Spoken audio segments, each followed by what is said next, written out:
ડાંગ જિલ્લામાં ડેરી વિકાસ દ્વારા આર્થિક સદ્ધરતા મેળવી શકાય તે માટે વસુધારા ડેરીના સહયોગથી વઘઈ અને સુબીર ખાતે દૂધ શીત કેન્દ્રની સ્થાપના કરાઈ હતી।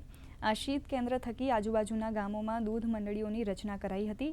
જિલ્લાની મહિલા પશુપાલકો લાભાર્થીઓને જુદી જુદી શાખાઓ દ્વારા આહવા તાલુકામાં 59 દૂધ મંડળીઓ, વઘઈમાં 72 અને સુબીર તાલુકામાં 63 મળી જિલ્લામાં કુલ 194 દૂધ મંડળીઓ સ્થાપી છે, જેમાં 5668 સભાસદોની નોંધણી કરાઈ છે।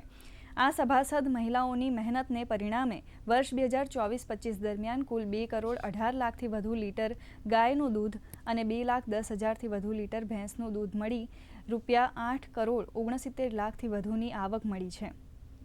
આચ્છાદિત વિસ્તાર છે। અહીંના લોકો ખેતી સાથે પશુપાલનનો વ્યવસાય કરી આત્મનિર્ભર બની રહ્યા છે। પશુપાલન વ્યવસાયમાં વધુ લોકો જોડાય તે માટે પશુપાલન શાખા આહવા ડાંગ દ્વારા પશુપાલક લાભાર્થીઓને સંકર જાતની ગાયો આપવામાં આવી છે અને તેના ફળ સ્વરૂપે હાલમાં આહવામાં 59, સુબીરમાં 63 અને વઘઈમાં 72 એમ કુલ ડાંગ જિલ્લામાં 194 જેટલી મહિલા સંચાલિત દૂધ મંડળીઓ કાર્યરત છે। અમે દૂધ ભરતા છે, આખો દિવસનો 30 લીટર જેવું થતું છે। એમાંથી જ અમારું ઘરનું ગુજરાન ચાલે ને એમાંથી છોકરાઓને પણ ભણાવતા છે। અમે પહેલાંથી અમે લોન લીધેલી 75,000, એમાંથી 9,000 ભરેલા ને બાકીની સબસિડી।